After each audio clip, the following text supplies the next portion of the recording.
Another day, another meal. Hello everyone! For today's video nga po ay magkakain na tayo. First meal ko nga pala to today. It's 6 in the evening. Hindi nga ako kumain na. Ang ginawa ko lang uminom ako ng gatas at napakaraming tubig.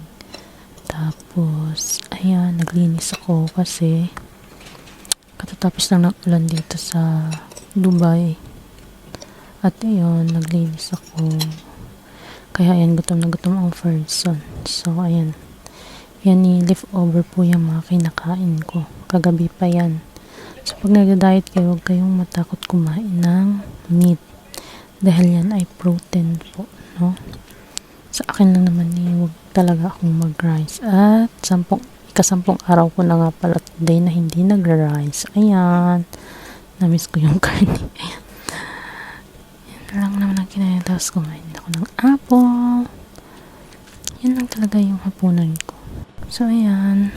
Medyo busog na ako. Mabilis na kasi ako nabusog. Parang nasanay na ako sa fasting. Basta tubig lang ng tubig. Matagal kayo magutom. So, that's it for today. Thank you. Bye-bye.